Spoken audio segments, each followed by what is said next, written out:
thing coming up here is a little Q&A with a guy named Josh Merrell. Josh owns a print shop in Los Angeles called Liquid Graphics. He's got over 300 employees and prints lots of shirts, like 1,000 a day, thousands of a day, right? Awesome. So why don't you guys come up here and give Josh and Bruce a round of applause.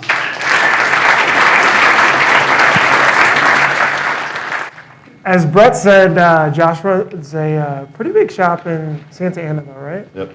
So around LA. Close to LA. Yeah.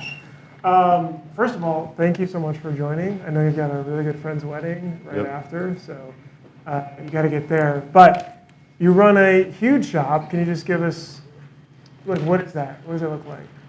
We're, like you said, over 300 employees. We're closer to 400 right now. 150,000 square feet. We got 15 rock machines that we run 24 hours a day. So we're running approximately 30 machine count. We call it 30 or 45. It depends how you want to look at it. But we run 2 10s or 2 12s 6 days a week. We've got some units.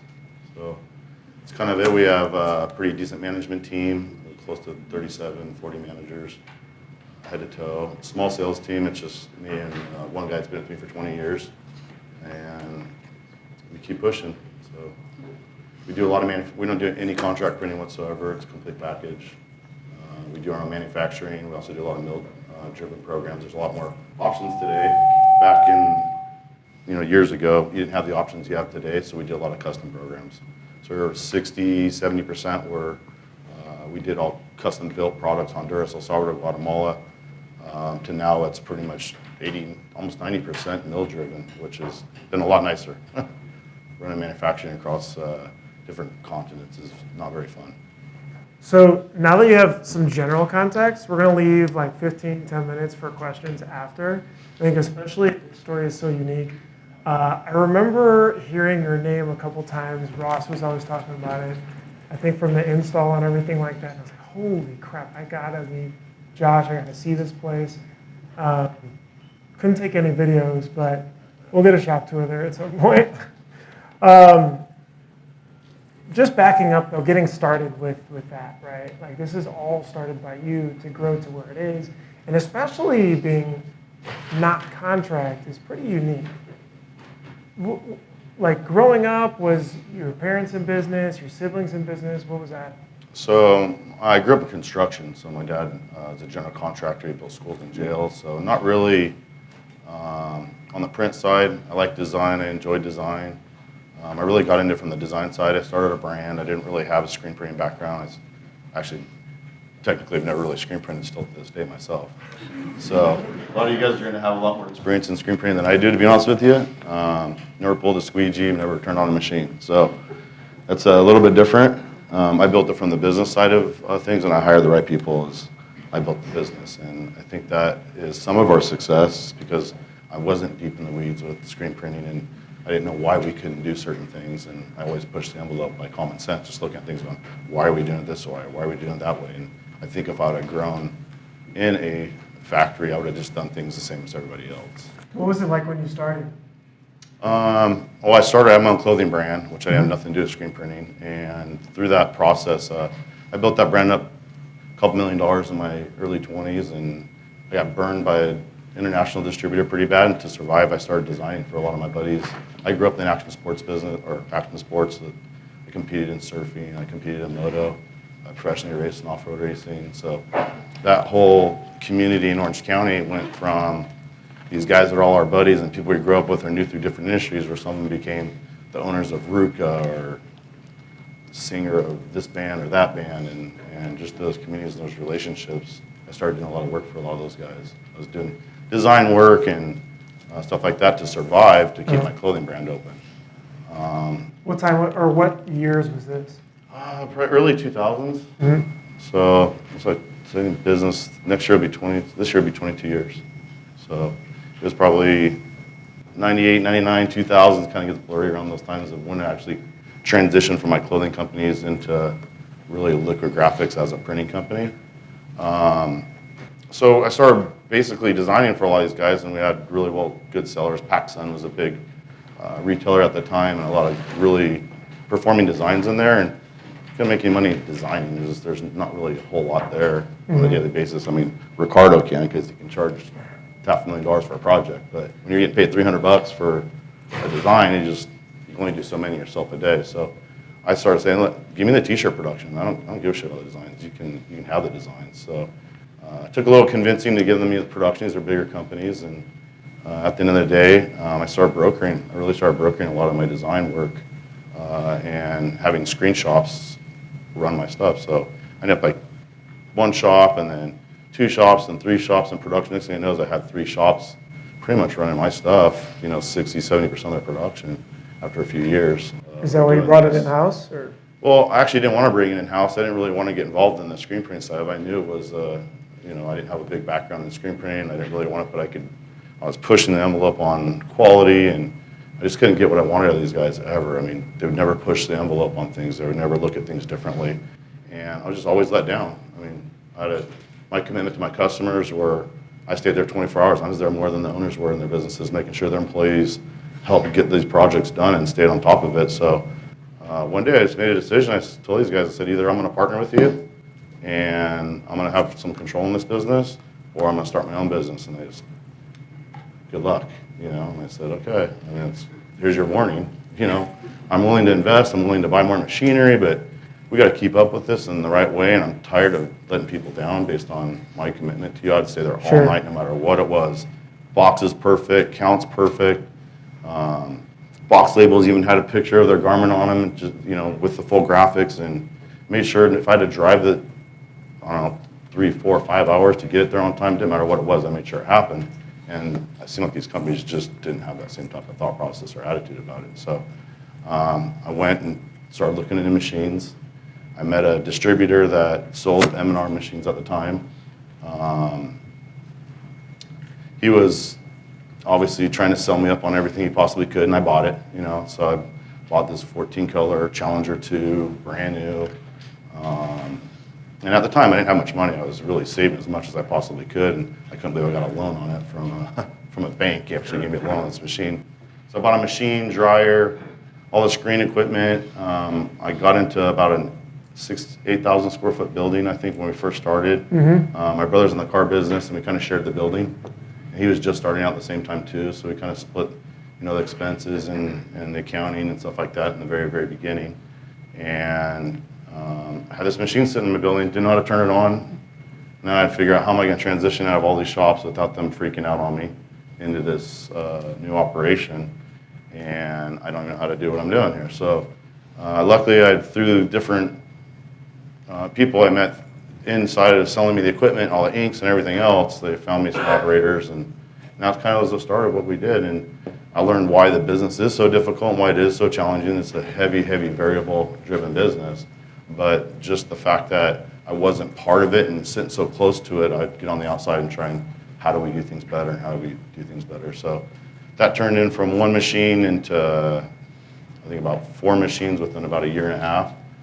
Then I went to 8 machines in that building. I grew that building. It was 8,000. I split it, so it was 16,000 square feet, and then into 32,000 square feet. Then I moved into Irvine, which was about 80,000. This was all from your sales growth. Yeah. You just focusing on the sales, just you. Yep, just me. So, what is the secret there? I don't know. I think it's just work your ass off, man. You gotta build relationships, trust, do what you say, over deliver. Not by being a low price leader. I'm telling you, that's a mistake. I tried that before, and that doesn't work. So how do you work through pricing then, especially at that scale? Because that's when I think the big thing is you really got to find what separates you from other competitors. I mean, everyone competes on price, and I think when you're working off of somebody else's price list, you're making a huge mistake in this industry today.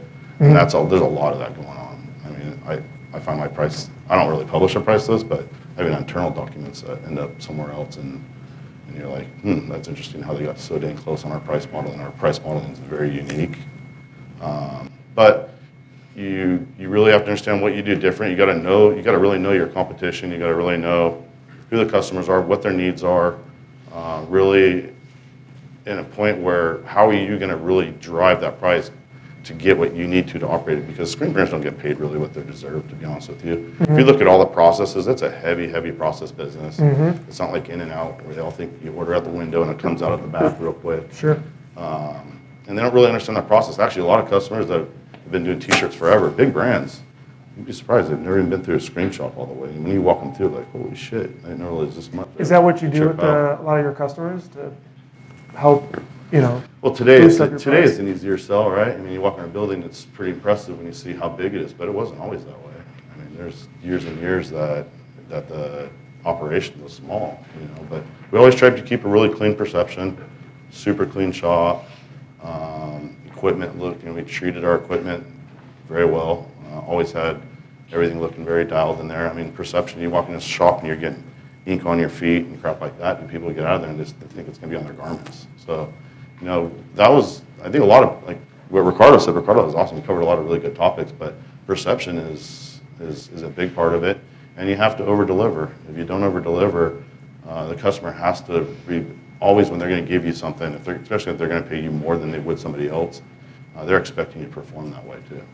So it sounds like there's a couple pivotal shop moments here, like business moments. Bring it in-house, you know, the way you position yourself. Were there any other strong business moments that you remember as this helped you to level up?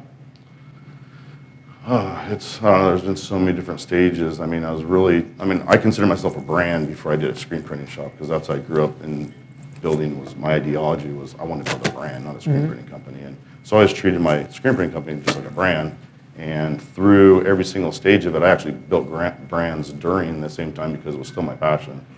But I think through the whole process, you know, I never had this perfect picture of what it was going to be, and I just continually tried just making these big moves way ahead of the time that they were really there. I mean, I always bought machinery way ahead of the business. I had a philosophy that I'm going to put machines in here and I'm going to fill these suckers, and I'm going to fill them right. And I just pushed and pushed and pushed and tried to get myself in as many places as I could and use my relationships. And when I performed for them, they actually brought me more customers. And that continued. And I also chose my customers very well. I mean, there's a lot of no's happening at Liquid Graphics before we say yes to something, because it's very difficult. If you take everything that's coming in the door there, you're probably making big mistakes on your true business model. And I think sticking to your model, you have to really understand your model, and then once you stick to it and you can duplicate it with new customers continuously, you can win in this game. It's a tough game, and you got to really understand, especially at the size we are now, we could be off 30,000, 40,000 units in a day, and that's a huge number. And you have days like that. I mean, just nothing goes right that day, or you have a lot of smaller runs coming through that you put off in the production schedule until you had to do them, and it just kills your day. So I think really knowing your numbers, and I'm not talking about on the machines are one thing, it's actually, in my opinion, a lot easier to make money in screen printing than it is the rest of the business. Screen printing itself is, I think it's obviously there's a lot of variables and complications with screen printing, but if you're offering other services outside of screen printing, which we do a lot of, you better know that business very well too. And the packaging, the compliance, ticketing, the distribution. I mean, we do direct distribution into retail, and there's a lot on the compliance and backside of it that you have to have from a system standpoint to actually make that execute. The screen printing, in our opinion, is the easiest part of the business today. It's actually the other side of it that's very difficult. All the compliance today with the big retailers, the scale we're at and how fast things have to move. I mean, we're getting a very short amount of time to actually do production today. A little bit of a pivot here, but with all of that sales growth, how do you balance work in your life and family? You've got you got kids, all that. Still trying to do that right now. I mean, there's never been a perfect balance. Actually, I'll say, the screen printing business sucked the life out of me for probably 15 years. I've been married 20 years. I have 4 kids. My oldest is 15, two twin 12-year-olds, and then a 3-year-old. And I kind of was sitting in a board meeting with a company one day, and we're all talking, shooting the shit, and one of my advisors was with me, and we were sitting there talking about something, and he made a comment to me about my son. He goes, I think he was like 11 years old at the time, and he goes, oh, you only got 3 or 4 more years with him, and he's going to be on his own. And I'm like, that isn't, what? I'm thinking I got 10 more years with this kid, right? And it's true, 15, 16 years old, they're on their way, and I finally said, you know what? This 15, 18-hour day shit's going to stop. So at that point, I started really working on trying to help build a management team and start putting people in place, which is a whole other difficult subject to get into. But today, I finally hired a president last year who's actually kind of taking over daily operations, which honestly I think is better because every time I've brought in management help on a daily, we've grown our company even further. So I get into the big picture and objectives and where we're going to go. And this year, we're actually going to build an international and national sales team because we do some international distribution programs too. So we're looking at trying to build a new sales infrastructure completely outside of the retail realm. So management team is really interesting. We do, all the podcasts with so many different shops, and that's definitely a struggle for people. When to hire management, getting the right person, do you promote somebody? If you were helping a shop out, from all of these different lessons that you've learned, what would you say? Hiring people is tough just in general. I mean, especially at the rate that we have to bring people in. I think my best advice is spend more time really finding the right people. I've made a lot of mistakes. I mean, I think we all do as business owners. That's how we learn, right?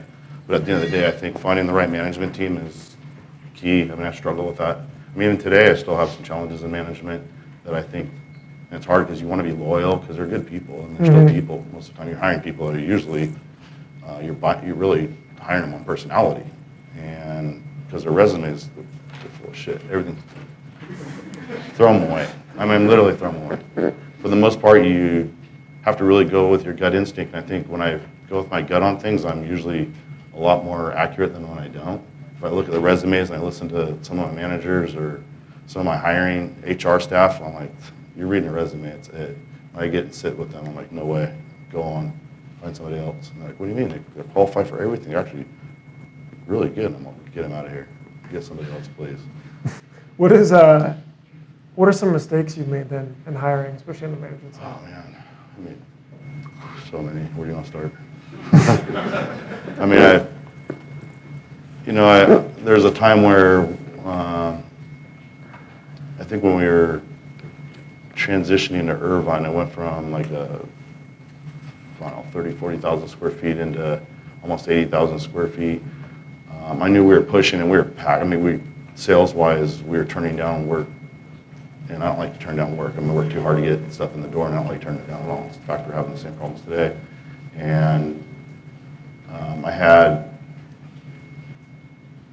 going through, what's the best way to put it? Going through, so I had people always asking me, what's this next step? What's next? My next step is I want to be the best. I want to be the most efficient. I want to push the envelope. Find me the right person. So I went to all the manufacturers. The big machine guys, the ink guys. I'm like, give me the best of the best, dude. Who is it? I don't care where they live in the United States. Tell me who it is operationally. And they gave me a name. And I had the same name 2 or 3 times. I'm like, okay. So I get on the phone, talk to this guy, talk him into moving out here from I think it was North Carolina or South Carolina. He ran Haynes factory. I mean, he was supposedly the shit. 6 months he didn't make it in my shop. I mean, that's probably my biggest mistake in hiring. I moved him out here. Helped him get a house out here, him and his wife, and the separation was very expensive. I learned my lesson on that one. It was very expensive to get him here, very expensive to get him out of the business. So now I'm a lot more keen on when I'm hiring key positions to really be involved in the process, and on top of that, really making sure these guys have a different thought process, than the norm, in my opinion. You got to really challenge them on scenarios, like what are your real scenarios that you're struggling with, and let's hear what the answers are before we just put them in place to do them, because 6 months, 7 months, a year down the road, if they haven't solved them, why the hell do you have them there? So literally interview questions with the actual problems that you're having and just give me some resolutions or ideas. Yeah, so I mean, today it's different. I mean, I did a lot of my own management hiring today. My president and my COO, they spend a lot of time doing the hiring now, but I still, if it's a key position, I'll still send in the last interview. I want to make sure that we don't have the same mistakes, because they make mistakes quite a bit too. I mean, I don't think there's any perfect answer out there, and usually when you do what you can to keep them happy and really work hard to make your company worth working for, you know, long-term vision. If you don't, you'll lose those people to somebody else. If you would have went back, would you have brought a management team on earlier? Or what time was the best time? I tried. Was it revenue I mean, size? Was it people I tried bringing size? on a lot earlier, and I just it didn't work. Mm-hmm. You know, I think it's gonna be hard for an owner to replace themselves if you're as crazy as I'm about shit. You're gonna constantly be pushing somebody, and if they did it, they do it themselves. So you have to. I hate to say lower your expectations because that's such a crappy thing to say, but you have to really inspect what you expect, and you keep pushing on that always. So that's one of the things I started doing a lot more, was just not, hey, just go do your job and you just think it's going to work. I started putting expectations about what I expected, and I started managing the expectations. And that's pretty much what I do today. Is I set all the criteria for my teams, and I manage the expectations. And when we're coming down a little bit on something, I start pushing them, and it's real funny how it works. I mean, same people. It's not like we do anything different, but I start putting my foot. Someone's asked a little bit, they respond pretty quickly, and all of a sudden we went, oh shit, we only did 60,000 units this day, but today we did 90,000. Well, what happened? I'll tell you what happened. Is they're worried about what's going to happen if they don't do it again. You know, so, and it sucks to have that kind of babysitting mentality, but I think that's what pushing has done to get us to where we're at, and to set those expectations and reward people on those expectations too. I say that like I'm this hard ass, but really I take care of my teams all the way down to guys washing the squeegees. I mean, they're built as a team. So my printing teams are all one team. My screen teams are one team. My packaging is another team, and they're all rewarded by their capacities. And we have a pretty unique model on how we measure those capacities, because you all know we can get crazy on tracking things. Tracking things are difficult in screen printing because there's so many variables, and what are you going to compare them to? I mean, I challenge that to death with all the screen print manufacturers of the machines. It's hard for them to give us any data on what we're supposed to be doing. I mean, I don't know if we're supposed to run 600 pieces an hour on a one-color job or 900 pieces. No one can tell me. All I can know is what we track. You know, and so we push and push and push on that. I know we're working on that more and more with the manufacturers, right, Ross? Yeah. Ryan? We'll talk about it in an hour or two. Yeah, so, you know, we've, and actually, we made a big switch to Rock a few years ago. And with that switch, they're kind enough to work with us to help us design the machines specifically so we could track things differently through our own software and hardware that we built on top of the machines.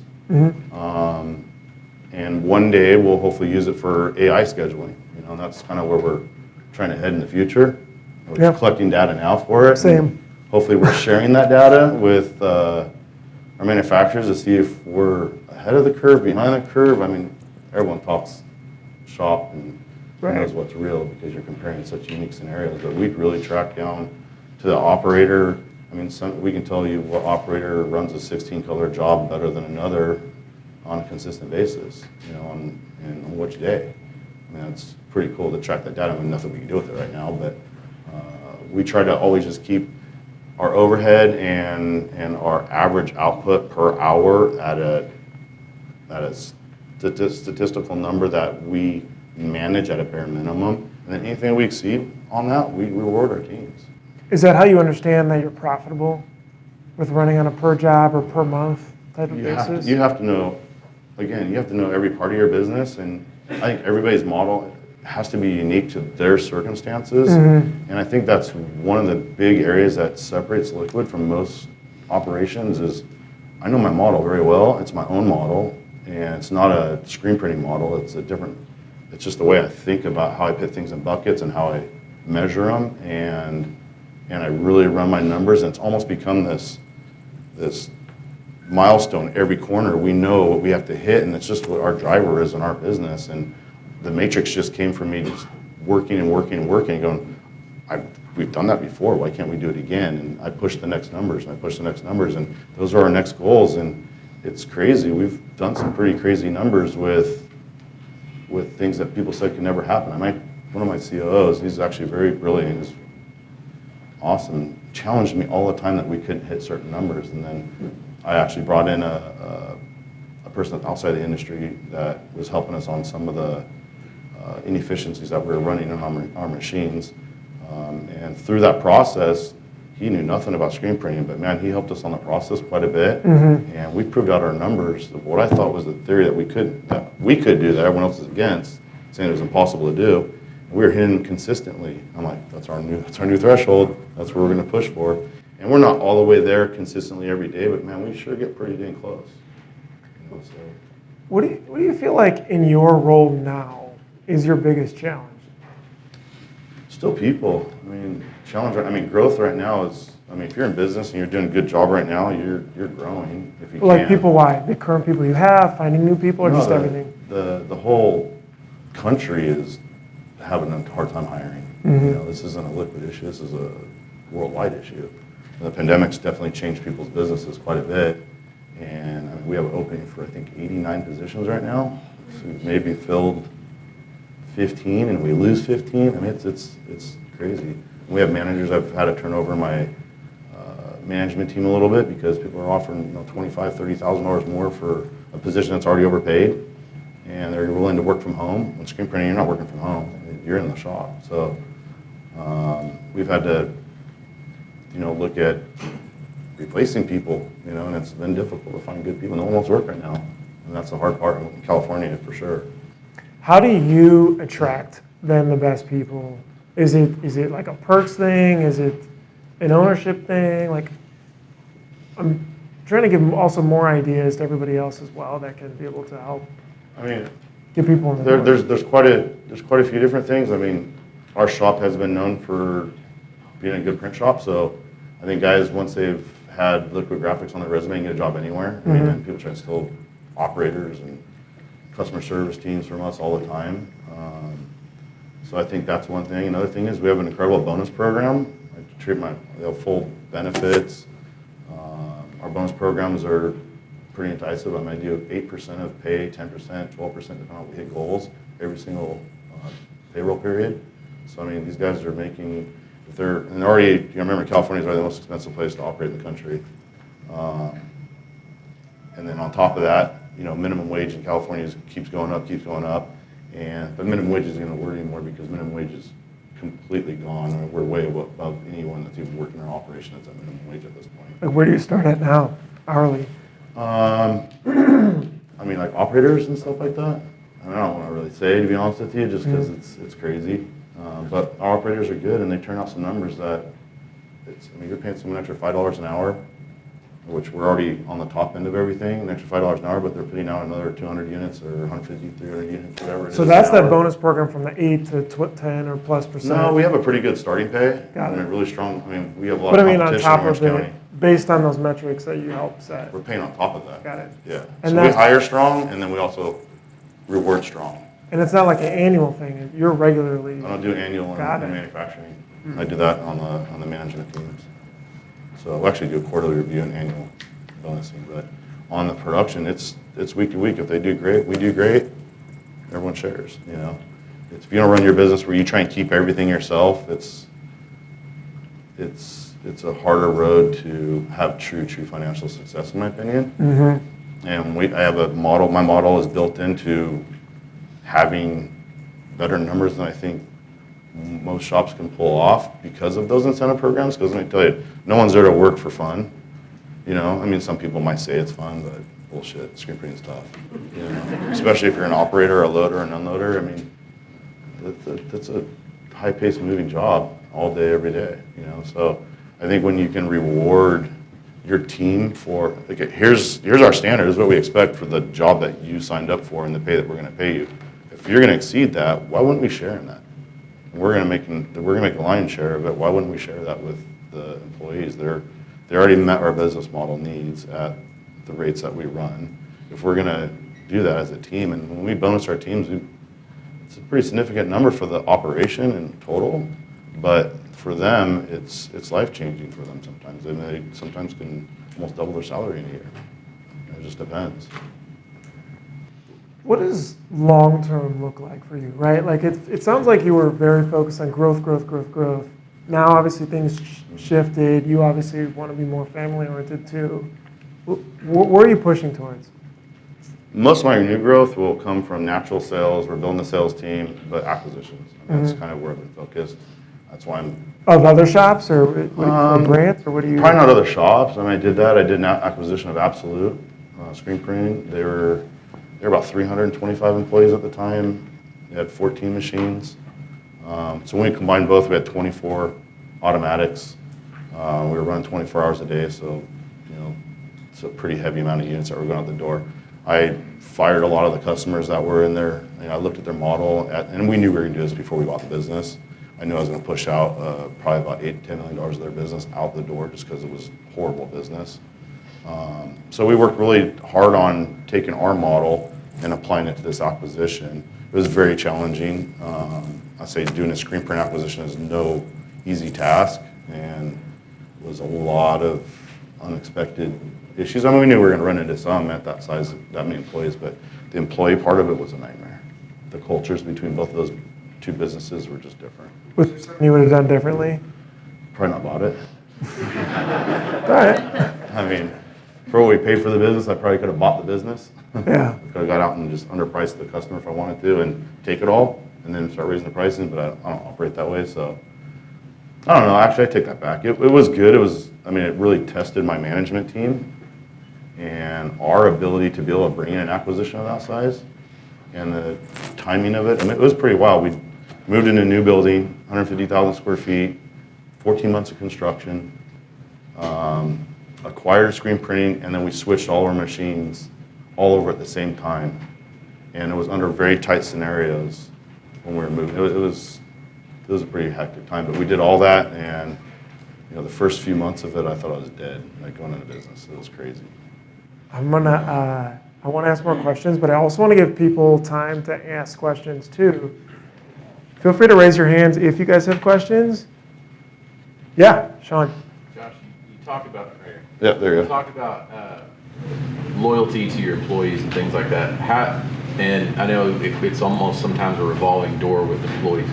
How do you handle somebody who's maybe in the wrong position that needs to be moved? Like you've hired a manager and then you realize, oh, this isn't their strength. Do you judge firing them as opposed to putting them in a more their strength, or do you pretty much just One thing I've learned about people is people are people. Whether they want to hear it or not, I started talking to my guys a lot more about the reality of the business. You always want to hide behind things because you're afraid to upset somebody, you're afraid they're going to leave, or whatever the case may be. I think when you start taking away being afraid and that you have the confidence in your abilities to be able to manage, I think you can just tell people the truth. Tell them, say, hey, this isn't working in this position. I think you'd be great over here. Sometimes it's not their vision, and then it's time to go. And you try and work with them. If they've been a good employee and you've been loyal to them, you're giving them loyalty by having that open conversation, because if it's not working for the business, it's not working. And this is, to spin off the topic, that is a very difficult part of business, because I have faults for being very loyal too. I mean, there's guys today that probably should not be in my operation, but they've been there through thick and thin. We've had some very difficult times through this build of this company. It's not always been peaches, and they'll be with me forever. And they probably make way too much money for that position, but at the end of the day, I can tell them anything and they'll do it. They can tell me anything and I won't fire. I mean, it's a pretty open dialogue at that. I mean, they might know they're a little bit more protected, but I keep them in check. When they get out of line, I tell them, hey, this is the problem, and what are we going to do? And if they continuously don't want to do anything about it, you have to make a different decision, in my opinion. But I think if loyalty is a great thing, I don't want to say it's not, but you can be also loyal to a fault. And I think that as a business owner, it's no different than a relationship. So your friend, your wife, your family, your wife, you have to work it out a little bit further, but I've been married 20 years, so you have to work through everything. But a relationship with your friends or whoever, you want to work through those things as far as you can until you have to say, I've tried enough, and it's time for me to move on. And I think that's no different. Go ahead. Cam from Experience in Denver. Loved how you said you have to understand all facets of the business. Do you guys host educational, like internal educational from front of the house to the back, and making sure everyone is super aligned and efficient and moving forward and progressing? We don't. I mean, I've been talking to Ryanette and Rock guys, and we've all been talking about figuring out a way to maybe do something in the future, just talking, I mean, it's kind of been really loose conversations of how do we help the industry push forward and understand, like, look, everyone here is, imagine a good screen printer. You're here, you care about the business, you're working on it. There's a lot of shitty screen printers too. But you guys are probably here because you care about your business and you're a good screen printer. The other side of it's just as challenging, which is the business side of it. It's, I think, the biggest area that needs improvement is the business side of people understanding what they're really doing, because it's, looking at your bank account every month to see if you made money is a horrible business, because you don't know if you're coming or going every day. And I've been a victim of that too, so it's not like I had everything figured out day one, but when I put my business model in place, I work through my business model, I stick to it, and I do not vary from it whatsoever. And if we get into situations where we really want a job that is super competitive, I make my team really work on how we're going to still maintain our margins, how we're going to maintain that to be able to get there. And we get creative, and sometimes we pull it off. Sometimes we just have to say no. I mean, there's a lot of stupid work out there too. I mean, people bring stuff. Everyone has something they get done cheaper somewhere else. I mean, that's the ongoing conversation that screen printers have. Well, if you're getting it done and they're getting it done right, then why are you here? Because they're not here looking and wasting their time to look at somebody else to give your business something. They're looking to do something for their business. And you have to be mindful of that, because you really, to be successful in this business, I think you have to know your customer's business well and what they really need. And I think when you satisfy that, you'll earn that business and you'll own that business as long as you do that same thing. Because it's not always about price. I mean, price is always going to determine. If you're way too out of whack on something, I mean, you'll give someone no choice to do it somewhere else, even if they can't get what they want out of you. But if you're competitive and you're more expensive, but they can count on the delivery, they can count on the quality, they can count on the honesty, you're going to get that business, in my opinion. And if you don't, you didn't want it anyways. Steve. It sounds like tracking and measuring has been a huge part of your success. Like for us that are working on KPIs and all those kind of things, like, do you have like a top 2 or 3 that when you applied those to your business, like you saw the biggest, a good place for someone to start possibly when they're So we weren't always KPI focused on the machines. I was really more focused on my business model and keeping the relationship of impression. Well, let's go to the screen printing side. The impressions to overhead ratios and the employee cost per hour ratios. Those were really important for us to watch. So I didn't really get into how well we did on a 12 color and how many units we did, but we really watched those ratios. So I always had a cost versus an average charge price in those departments that we really always followed. I've had that, not day one, because again, I was more focused, customer focused than I ever was operationally focused.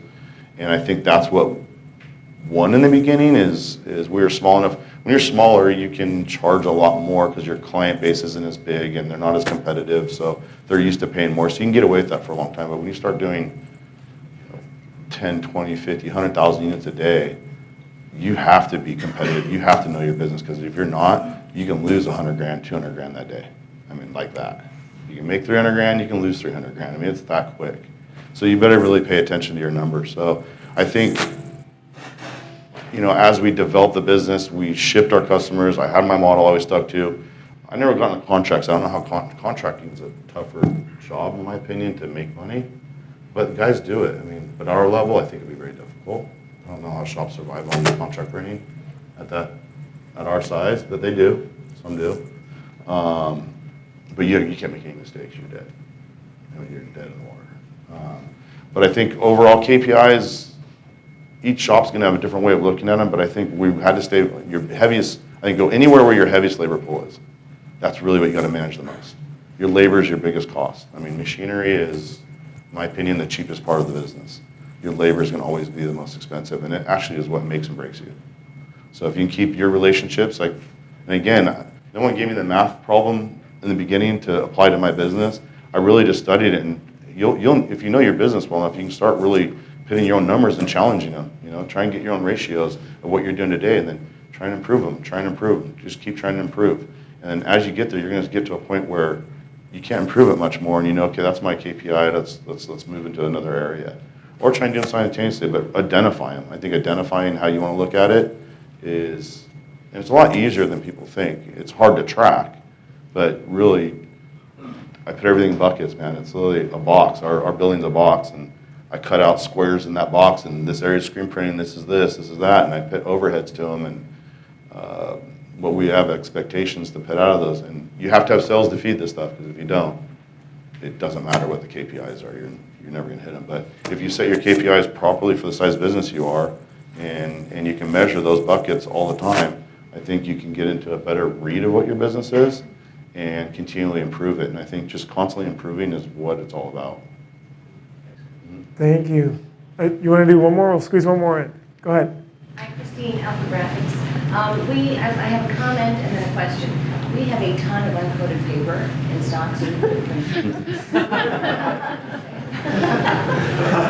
The second question was, how do you train your team to over-deliver?